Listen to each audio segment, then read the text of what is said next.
Can't tell you how pleased I am to welcome into the studio Sheriff Mark Garber. Sheriff, welcome to the Ross Report. Good afternoon, Ms. Ross. Thank you for having me. And it's Carol. Please. Please. Understood. Thank you. But I'm going to still call you Sheriff. But anyway, you have so many issues that you're dealing with today, and I guess I really just want to go through and let people know exactly how you're structured, how you're funded, your budget, that kind of thing. Start with the basic stuff and give people an idea of just exactly how the Sheriff's Department is run. And because I think a lot of people don't think about the coverage area, the kind of services you provide. Well, yeah, thank you for giving me the opportunity to educate the public on how today's Lafayette Parish Sheriff's Office serves the citizens of Lafayette Parish. As you know, the sheriff is a constitutional office, and any sheriff has geographic jurisdiction over his entire parish. So constitutionally, a sheriff in Louisiana is the chief law enforcement authority in that parish. Right. And cities have police departments, whereas a sheriff's office is an office. It's an elected office, and it's constitutional. A city police department is a subdivision of a city government. Right. And of the administration. So yes, the police ma'am. Chief appointed and civil service are elected. I mean, there are several of our chiefs are elected. You're right. But it's still a subdivision, just like the fire department or a street department. It's a subdivision of that city government. Mm-hmm. And pursuant to the Larson Act, I think it's important to understand and acknowledge our local chiefs here in Lafayette Parish. They actually have an exception to my jurisdiction, where they have primary jurisdiction, as I understand it, under the Larson Act for crimes or offenses within their corporate city limits. Mm-hmm. Nonetheless, what we've historically done in Lafayette Parish and continue to do today is work together to address the needs of the public. Yeah. So you'll have I think we've seen that, and I think that a lot of people are very impressed with that, the coordination among the different law enforcement agencies within the parish. We have a very good working relationship. It's something I think that's going to continue. I would point out that we have a Metro Narcotics unit that is a combination of the city of Lafayette and Lafayette Parish Sheriff's Office personnel. Mm-hmm. We also have a Metro Street Crimes team that is uniform patrol that supports Metro Narcotics and patrols high crime areas and essentially targets drug trafficking at a street level, mm-hmm. which is, of course, very, very important to do. Yeah. If we don't do that, then we've seen, with the rise in violence that essentially chaos ensues. And we also have a Metro Crime Scene unit, which is also a combined effort between Lafayette City Police and mm-hmm. Lafayette Sheriff. Mm-hmm. In the current context, we seem to have so much more drug trafficking going on, opioids and that sort of thing, prescription drugs. How do you deal with that? I mean, because there's a lot of prescription drug abuse going on right now. Truly there is, and I'm glad that the public is becoming more aware of it. I'm the lead plaintiff. Well, my office is the lead plaintiff for this region of the state. Unlike some of the other sheriffs, I did not do a press conference. I actually declined with my legal representation to participate in a press conference because I don't think it's appropriate ahead of litigation to come out and claim what you're going to do. We have this problem with prescriptions being misused, people being issued prescriptions by healthcare providers who are not concerned about their health so much as they are running them through and issuing prescriptions. How do you track that down? Obviously, I mean, they want to keep it a secret. Everybody wants to keep it a secret. How do you run that down? Is the pharmacist maybe? We have some very good systems. Patterns? We have some very good systems in place in Louisiana that are tracked by the state pharmacy board and also the state medical board. It has done a very good job policing doctors, so much so that a lot of our prescription abuse was actually coming from Texas until Texas recently cracked down. So it was the vogue thing to do for the last several years was to get your prescriptions over in Texas, right across the border in Orange or all the way into Houston, where you could doctor shop and get a pain management specialist to prescribe medication to you, and then they'd come back here and sell it or abuse it. But nonetheless, there are, enough people with symptomology that they can see a pain management doctor, and then they will take their medication and they will sell it. And they'll file a police report and say they lost it. So if Joe comes up to us on the street and says, I want to make a police report about losing my medication, what are we going to do? We take their report, and then they take that report number and they go to their doctor and say, see, I've got this report. I need another script. And they could very well be selling it. So it's a constant seesaw battle back and forth of tactics are adopted and implemented, then we find a way to combat those tactics, and then the tactics change. Yeah, and the price of drugs has shifted so much now. You've got crack is so cheap, and the kids. I understand the kids sometimes will steal their parents' prescriptions and sell them to other kids. At so much a pill. Well, for example, Adderall, which is a very commonly prescribed behavioral drug for ADD. Adderall is actually methamphetamine. And it's speed for somebody who's not ADD, correct, right? Correct. And so you see a lot of it used at UL, passed around among students during finals and things like that. In fact, if you remember, Seth Fontenot, who I prosecuted for the murder of Austin Revote, was actually also, we found whenever we looked at his phone pursuant to a search warrant, was actually selling to his classmates. I don't know whatever came of that case. That was handed off to the narcotics track with the DA's office. Yeah, but that didn't come out too much. I think that was not really germane to the murder case. So it seems like that kind of got lost in the shuffle. I guess it's a tip of an iceberg, of a larger iceberg that's right underneath the surface. That these are people we share our community with. A lot of us, a lot of our lives, including several of my friends, have directly been affected by prescription abuse and also by heroin addiction. And that's the other big 800-pound gorilla that's facing us as a community today. Heroin, when I was, growing up, I'm 47 years old. When I remember, in my teens, it seemed like an exotic thing. If it conjured up images of the Orient, and it was just a far off. Dens or something like that. Exactly. It was a nebulous concept to me. Who knows? Maybe it was prevalent. I don't know. I wasn't working narcotics. No, then. I don't think it was at that time. And it was a lot more expensive. It seems to have been. Now, present day, it's very, very affordable. It's actually cheaper than a lot of other illegal drugs that are on the market.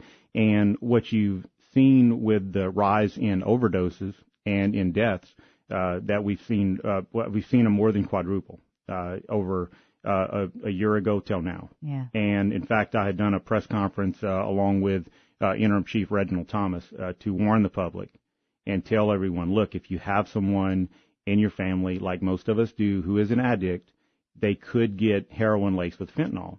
Heroin is an opioid. It's like a sedative in layperson's terms. Okay. And fentanyl is a very, very, very potent painkiller. Okay. So it's also an opioid. Mm-hmm. All right. It's fair to say. I might be getting the chemistry wrong. I apologize. No, it is. I am. In fact, I think people who, as some members of my family, have had to use fentanyl for extreme back pain, but that's a patch that they would use. I would venture to say that you'll find it on any Acadian ambulance riding around because it's a very inexpensive, very effective painkiller. So what happens is these drug dealers and drug traffickers found out that you could cut the heroin with fentanyl and get more out of your heroin. So what ends up happening to the end user is you do your usual dose of heroin and you end up overdosing. Mm-hmm. So fast forward to present day, my patrol deputies have saved several lives, some of which we've publicized in press releases, by literally doing what some of you would be familiar with, the Pulp Fiction scene, injecting somebody. Yes. It's not quite that dramatic, although I've seen that done. Is it epinephrine or? It's actually Narcan. No, it's not quite that dramatic, but they're out and we inject them with Narcan. Okay. And they come back to life. It's amazing. They can be unresponsive. And they're coding, right? They're done. Yeah. There's nothing you're going to do to bring them back except if you have Narcan. I did think of that scene, Pulp Fiction. John Travolta was freaking out. Right. Luckily, we've advanced to not have to inject adrenaline into the heart. Yeah, okay. That's what I was thinking of. So let me ask you a question. Now, we didn't really talk about this, but, a lot of people are saying, well, why don't we just legalize marijuana? In fact, one legislator just said, let's solve our budget problems by legalizing marijuana.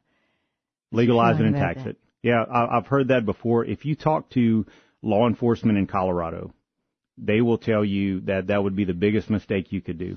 I went to the National Sheriff's Institute shortly after I was elected, which is a school for newly elected sheriffs put on by the National Sheriff's Association, and met some colleagues from across the country. And they absolutely say this is one of the worst decisions that you could make as a state. Urge you legislators not to do it. It's bad. The only thing that's good is the revenue that comes from it. Right. And that may be more of a temptation than our budget-strapped state can bear, but I'm against it. I'm against legalizing marijuana, absolutely. But decriminalizing small amounts for personal use, I mean, that seems to be a no-brainer. Just not, for small amounts for personal use. If you're not a drug dealer and you don't have, huge amounts, I mean, how do you feel about that? Just because the jails seem to be... I think it's really a risky strategy. We've adopted methods to deal with jail overcrowding. Right now, for example, you're not taken to jail in Lafayette Parish for a small amount of marijuana. You're released on a summons. And even if you are, say, the arresting officer, due to atmospherics of that situation, decides that, no, you need to be actually booked into Lafayette Parish Jail, we're happy to book you in. But we will turn around and we will put you back outside the jail because I don't have the space. I simply do not have the space to keep... I can't tell you how glad I am to hear you say that you're against that, because I think it is really morally bankrupt for a government to solve its fiscal problems by abusing a social issue like that. I agree. Okay. I hope that doesn't occur here. Yeah, I hope so too. All right, now look, so human trafficking, that's another thing. Does that go along with the drug trade a lot of times? The issue of human trafficking, or do we have that kind of problem here? Well, yes, we have that kind of problem. To say it goes along with the drug trade, I think you're either a human trafficker and you deal in that, you deal in a sex trade, or you deal in drugs. Now, there is some crossover. It's like the two circles on the diagram that kind of partially overlap. Kind of in the same milieu. They're in the same. Exactly. But, you have sex trafficking in like you have the prostitution, okay? Well, between willing and consenting adults is in one category. The category that I prefer to focus on is the trafficking of children. And in that case, you have foreign nationals, Hondurans, Guatemalans, Mexicans, other, foreign nationals who are disadvantaged, who feel like they don't have any rights here, are easy victims for human traffickers. Okay, Asian as well. We've seen that as prevalent, and Louisiana does have its share. We're not the worst in the nation. I think we've been picked on a little too much lately about being dead last in some categories, but I think there's some states that are well ahead of us as far as the prevalence of human trafficking, and I hope that with the help of the state police and Department of Homeland Security and ICE that we can keep it that way. Well, you mentioned some foreign nationals. I remember our first interview was right after you were elected, and that whole situation about sanctuary cities came up. And you addressed it immediately. With the Center for Immigration Studies, got us removed from that. How prevalent is how problematic is it for New Orleans to be a sanctuary city? And we're kind of like right on the route to New Orleans. Does that cause problems for us, even though we are not one? Well, okay, and just to reiterate, we are not a sanctuary city. Because every once in a while I get somebody emailing me really irritated that we're a sanctuary city. No, well, even though I changed it back in a long time ago. And it was irritating to me too, because they took us off of the list, but they left that pinpoint right where Lafayette used to be, right? I had to threaten a federal injunctive lawsuit to get them to remove it. They kept saying they would. And I'll get to your question in a minute, and we may have to take a break, I realize. Yeah. But I literally had to come to the point of filing a federal lawsuit. Wow. And my plan was to seek injunctive relief, and I'd actually talked to counsel, and we were moving ahead by the time they actually followed through. So they were really quick to put us on the map, and then they were slow to get us off of it. And then after they did, they used us as an example. I ended up doing an appearance on NPR, and I think we were talked about on a lot of different venues as being the only jurisdiction that had ever voluntarily changed its status up at that point. I don't know if there's been others since then. Right. If your funding is going to be pulled, I wouldn't call that voluntary. I think it's appalling at what's going on in California, where they're absolutely defying the law. I can't even believe that people would do that. I don't understand it. I think that if there's a law that I truly believe is unlawful, for example, if I thought that, okay, the government's going to come in with NATO troops and seize all of our guns, I would not participate in that, I would say, right? But something like this. But wait, you're laughing about that, but that Chicago councilman, Trump offered him National Guard troops to come in and help solve the crime problem in Chicago. And he said, no, I think I'd rather have the UN peacekeepers. Does he know what the UN peacekeepers do? They are the criminals in a lot of these cases. It's really... That's not going to happen here. No, I know that. I'm quite sure of that. All right, we're going to go ahead and take a break right now because we have a lot of other issues we want to talk about. We're talking with Sheriff Mark Garber. And by the way, if you would like to get in on the conversation, you know, Delta World Tire has a hotline for you, 232-1542. We'll be right back. Stay with us. And welcome back to the Ross Report. We're so pleased to have with us in studio Sheriff Mark Garber. And before we get back into our conversation, we have a call coming in from Josh. Josh, you have a question from Sheriff Garber? Yeah, I sure do. We're not a sanctuary city, correct? Right. Correct. Okay. Then you mind answering this for me? A friend of mine's son was involved in an accident where an undocumented individual, no driver's license, no papers, no nothing, along with about 3 other people, same way, in the vehicle, cut him off. He hit him, of which it wasn't his fault. They actually turned into his lane in Lafayette on Johnson, but he was handed, the gentleman driving the other vehicle that was here illegally was handed a few tickets and allowed to walk away. Yeah, you know, I would love to talk about that. What happened was, we had a law, a felony on the books called operating a vehicle without lawful presence. And anyone who was here, because we can't say they're illegal from a law enforcement perspective till they've been adjudicated to be here illegally by an immigration judge with jurisdiction. But what we can say is you're here without lawful presence or you're here without documentation. So the state legislature had actually, after September 11th, put a law on the books for law enforcement to use mainly as an anti-terrorism tool, but it was also would force removal of undocumented people who were, called attention to themselves like that. Instead of being able to go around without a driver's license and not be taken to jail for it, we could actually do something about it. And that was just it. Our Supreme Court, the Louisiana Supreme Court, actually a case out of the 15th Judicial District Court, overturned that as unconstitutional based on the Supreme Court ruling out of Arizona. So, our own elected Supreme Court saw that the interest of the federal government trumped the state interest, which I don't agree with. I think the state had an overriding interest there, and I think we should be able to still do something about it. I'm not aware of who investigated the accident. I'm sure you're about to tell me. No, I don't remember exactly which department it was that was called out to the accident, but I mean, it was just I was told by my friend's parents, my friends, that they watched the people just walk away. You're raising a very good question here, and it's a really important issue for us to all to understand. All right, the federal government and the Supreme Court of the United States has said that the regulation of immigration is exclusively the purview of the federal government. Okay, they're saying this is completely a federal issue. States have no jurisdiction in it. Louisiana tried to have jurisdiction and tried to give law enforcement a tool, and our own Supreme Court struck it down. So we literally have been put out of the immigration business. So if I see someone who I believe is here without lawful presence, I don't have jurisdiction to enforce immigration law. Now, what somebody else is going to call in and say is, well, what about the 287G program? I talked about this during the campaign at length. We're not funded. The federal government, famous for wanting us to do their work for them and not pay us, yet we have to pay all our taxes to them.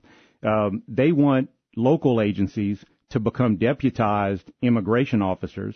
And the hook is you have to send your people to North Carolina for a month. Okay, so they're not doing their job protecting the parish for a month while they're there, and you got to send them back for a week every year for continuing certification. Then they can come over here. That's an extreme expense. They're not going to. Right. They're not going to foot the bill for that. Well, they'll train them. They'll house them for free.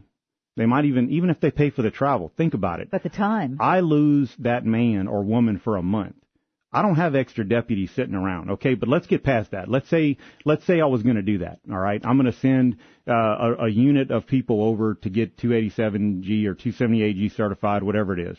Then they come back here, and now we're going to enforce immigration law. What am I going to do with these people? I'm going to take them to Lafayette Parish Correctional Center. They're going to say they need medical attention. Now you, the taxpayer, are footing the bill for them having chest pains, ingrown toenails, dental problems, backaches, everything, all in the time it takes me to get them to Oakdale or some other detention facility. It's not a good deal for us until it becomes our biggest problem. and it's not our biggest problem right now. Yeah. I agree it's a problem. I'm sorry for what happened to your son. I don't agree that it's right, but I'm telling you that I don't have a way to do anything about it right now. I'm not funded, and I'm not going to do the federal government's job for him for free. Well, a U.S. Supreme Court and a state Supreme Court judge, yeah. Yeah, that kind of ties your hands. I know I've given you probably a lot more than you asked me for, but I really want you and everyone who's listening to understand that the federal government has to act, or come fund us and I'll do it. But if I do a roundup of undocumented people, and I'm not scared to do it, I'm not going to take them to our jail and have you, the taxpayer, fund it. Okay, I'm going to round them up in buses, and I'm going to take them straight to Oakdale or wherever, and I'm going to have it arranged ahead of time. And then half the lawns in Lafayette won't be cut in the construction jobs. Well, good luck framing a house or doing drywall. Yeah. All right, thank you for the call. Thank you. We understand the problem. Yes, we do. I know it. Wait, you have to have a sense of humor. You're between a rock and a hard place. What you going to do? All right. Now, I mean, I think everybody knows our immigration laws have to be fixed. We need a more robust guest worker program. Yes, we do. And we need to secure our border. But that's not something that this sheriff can do anything about right now. Yeah, I'd like for them to all be paying taxes. Wouldn't that be nice? Yeah. I mean, pay taxes on your income and, and pay for some of this infrastructure and security that we all pay for. Well, hey, you talked about training, doing that, but you spend a chunk on training. I mean, that's really important in your view. Well, the sheriff's office owns and operates the Regional Police Training Academy here. It's called Alita. And we inherited that from the University of Louisiana. They were the charter holder, and when I took office, I actually accepted that from the University of Louisiana because it was housed at our facility anyway. Right. So they agreed to let us formally take it over with the Post Council. That's the Willow Street complex? Yes, ma'am. Well, that's part of what goes on at Willow Street. Right. It's not all that goes on there. Right. And remind me to tell you how much we still owe on that building, too. So, I don't know. I want to know. I inherited quite a bit of debt. So anyway, we conduct the Regional Training Academy that post-certifies city police officers in Lafayette, as well as our own deputies and surrounding agencies. And, before we came on the show, Carol, you were kind of talking about having a well-trained police force with me and well-trained sheriff's deputies ready to respond in the case of a mass shooting incident, for example, like we've had already here in Lafayette and what recently happened in Parkland, Florida. I think the public really doesn't know how much it takes to have a well-trained, healthy, physically fit police officer on the street, ready to go. We have, many hours a year that we have to spend in in-service training. And that's not counting an officer or deputy's days off and vacation and time with their family and maternity leave. And none of my fellow chiefs of police, not me, have extra people, sitting around that we can just throw at a problem. We're all running at essentially our max capacity all the time. So when I take someone off the line to train them, because we all agree we want well-trained police, then they're not doing their day job. And so then now they have to have their regular days off and everything. So training suddenly becomes extremely expensive for everyone. And we don't have extra people like the military does, for example. Okay, the military has whole units that they can put online. So you're combat ready, you're fully trained up, you're ready to go, or you're taken offline and you're in a training cycle. Right. They can do that. So they're not compromising their operational readiness.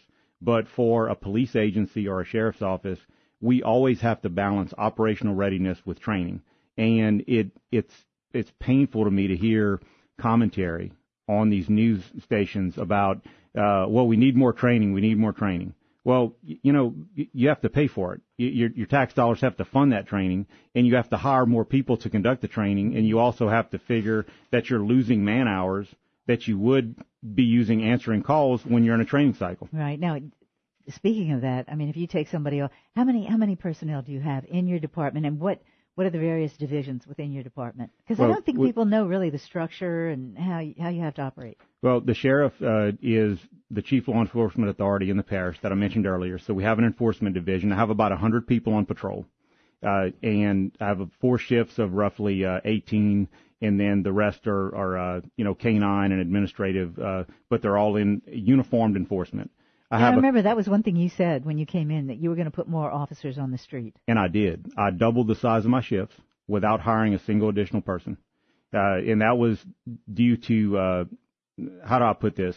I eliminated a lot of middle management positions. So you have lieutenants and captains and majors and so on that go up. Mm-hmm. Instead of having these different chains of command, each with a lieutenant and a captain, as they retired, I simply didn't replace them. And I was able to consolidate chains of command while, taking advantage of some attrition that occurred naturally. Right. Because I turned over less than 2% of my people during the transition as far as who I didn't offer a job to. That's pretty amazing. It was, I'm proud of that. I did a lot of transferring and realigning, but the main way I accomplished what I did on patrol is by consolidating chains of command and looking at it like a business. Very good. Yeah, that's refreshing. To have that kind of thing. We have a call coming in. Bob, go ahead. You're on the Ross Report with Sheriff Garber. Good afternoon, Sheriff Garber. Sheriff Garber, back in 2012, the Parish law enforcement decided to encrypt all of their channels on their radios with some low-cost encryption. And it shut out the listeners and the public of things that are going on inside this parish. Now, majority of parishes in the state don't have that, and they manage to function all right. Can't they just have at least the dispatch channel unencrypted for the parish? I suppose we could. I inherited this radio system. I like it being encrypted because it gives us some, at least, protection from our tactics, techniques, and procedures from being exposed to, people who would mean harm. I'm sure that you and all of your friends or whoever would like to listen would find it interesting, but I see no reason to change. I'm not going to spend any more money. If we weren't encrypted, I wouldn't spend my money right now choosing to encrypt my radios. But I'm not going to change anything at this point, absent that, becoming more of a pressing issue to me. Yeah. Well, Bob, you can see that it could be a safety issue for the deputies, correct? Well, yes, it could be. It certainly could be a safety issue, but even there's a lot of things in life that are a safety issue. Gun ownership is certainly a safety issue, But what value is it to you to be able to listen on that encrypted channel? Well, it's quite enjoyable. It's fun to do. Oh, God. That's what it is. Bob, you need to get a life, all right? My issue. Get HBO or Showtime. It's actually, hey, come on now. We are interesting to listen to, but we can't do it. I'm not going to do it, and compromise our operational readiness, as much as I'd like to. There you go, Bob. Now, one final thing. Are you aware of what happened in 2011? A lot of stuff happened in 2011. But all of that year? Well, in regard to the radio system, that particular form of encryption is hackable by certain very well-heeled computer people. I think anything's hackable, Bob. I just wanted to point that out. And the North Koreans, too. I just wanted to say that. Yeah. So. Okay. Thank you, Bob. We appreciate that. I know that is an issue with Bob. He's called several times before, and I couldn't give him the answer. All right. Look, one more quick thing. So patrol and administrative, and what about running the correctional center? I mean, you have to do that too, correct? Well, we've got I've got about 860 plus people at any given time, deputies and staff, and about 500 of them are in corrections. So corrections is a major part of what we do. Yeah. We have reentry programs. We have inmate industries, which I actually want to talk about with your listeners to tell them how we're being very thrifty with our resources. We make our own trash bags. We make our own air conditioning filters. And that saves the Lafayette taxpayers just tens of thousands of dollars every year. And it started off with us just seeing, okay, we can get this machine, and we got this machine that makes these plastic bags, and we can make any size trash bag we want to make, and we bought it with inmate welfare money, and what that is the profits off of the commissary are put into an account that by law I have to use for inmate welfare.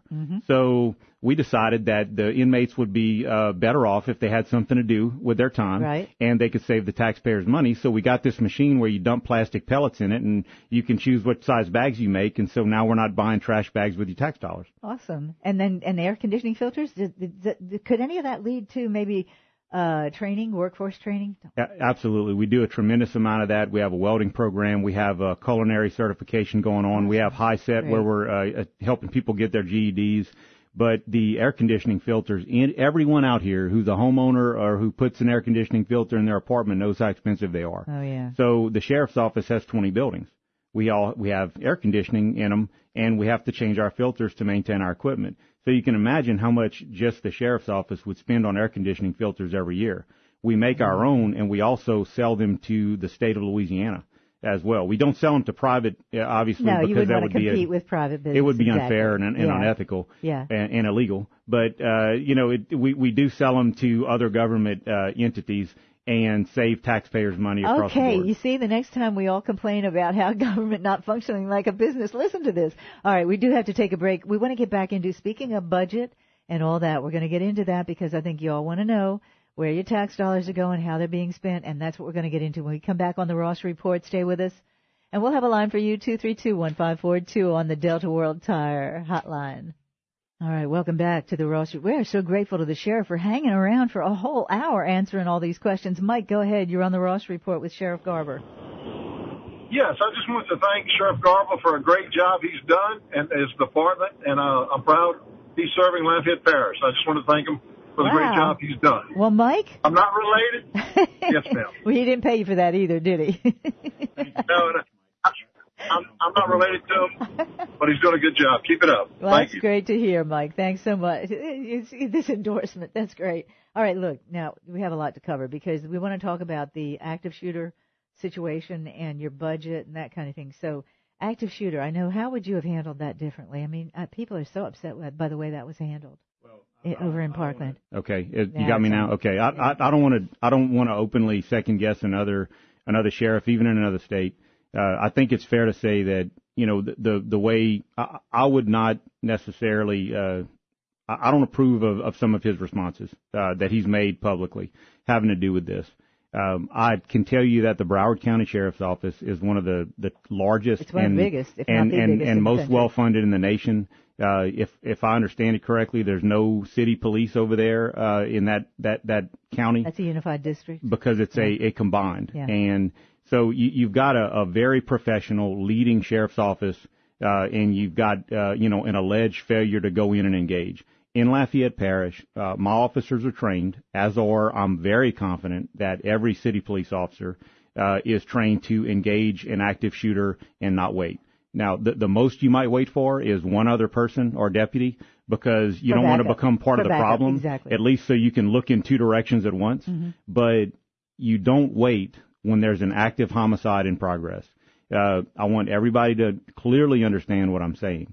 We train to not wait. We will go in and we will deal with the threat if there's a homicide in progress. Mm-hmm. Now, if we're going to a disturbance call or something like that, we wait for backup. Yeah. If we have a shots fired call where we don't know the circumstances, we wait and we go in with enough force to handle hopefully whatever we encounter. Right.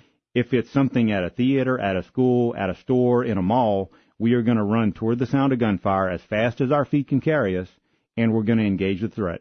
So if you're an armed citizen, don't have your gun out because we're likely to use deadly force. You would confuse that person with maybe the shooter. That person might be there trying to stop a shooting, but there's no way for you to know that. And that happens. See, when I carried a weapon as an assistant district attorney in the courthouse, I was trained by the Lafayette police. I was post-certified through their range officers, and they were very clearly told me, and I wholeheartedly agree with them. They said, when we show up, then don't have your gun out. Right. Because all they're going to see is a guy in a suit with a handgun, and I could be part of the problem. So don't pick up a gun thinking you're going to hold it because the police will use deadly force against you. And I think under those circumstances, certainly no one's going to take the time to ascertain your intentions if you're holding a weapon. Has the school board been in contact with you about how they're going to handle their situation, with hardening up the schools here in Lafayette Parish? Yes, they have. Yeah, good.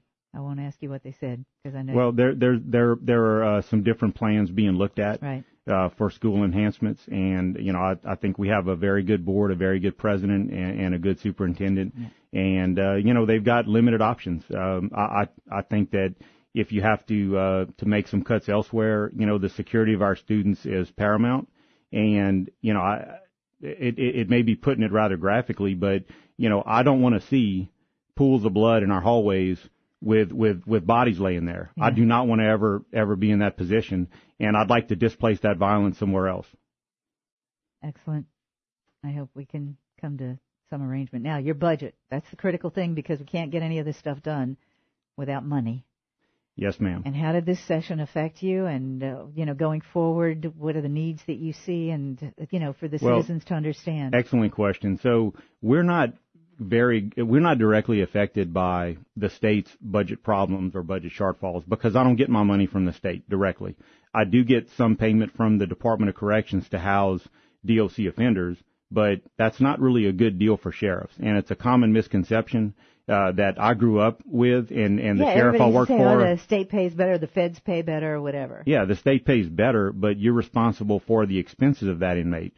Looking at the numbers, I don't think it's a good deal for me to have DOC as the Lafayette sheriff. Moreover, I'm running out of space anyway. Mm-hmm. My obligation is to the parish, to the citizens of this parish, and as long as I have to make room for the dangerous people. Let me put it that way. Some people need to be removed from society on a temporary or more permanent basis, and those are the ones we keep in jail. So that's my priority, is to keep the dangerous people off the street. Can anyone do it 100% of the time? No, but that's our priority, and my obligation, again, is to Lafayette Parish, not to the DOC. So our budget, to answer your question, is comprised of a statutory percentage of ad valorem taxes, which is a combination of property and sales tax. Mm-hmm. We do have a half-cent sales tax, which is only in the unincorporated areas. And when Sheriff Newstrom introduced this in the form of a law enforcement district, which sheriffs are allowed to do, it raised a little under $4 million, and that was about 16 years ago. It currently brings in a little less than $4 million because of all the aggressive annexation that's occurred parish-wide. Yeah. So you've got a situation where an entity, my entity, the sheriff's office, is responsible for providing services parish-wide. We provide dispatch services for the other police departments. And that includes for the other municipalities as well. Right. So it's not just unincorporated area. You're covering the whole parish. We cover the whole parish. We provide investigative services, crime scene services, narcotics investigation. The more serious offenses, we're there to assist. And we assist with manpower. We're the biggest agency by far in this region, and when you have a situation like we had with the floods, the sheriff's office is the one with the manpower to put people on the street, mm-hmm. to put just numbers out there, and so it's a necessary entity and it has to be funded. Our current budget figures right now, we work with about $59 to $60 million per year, mm-hmm. and 75% of it right out the gate is for pay and benefits. I don't get to spend $60 million. It's already spent.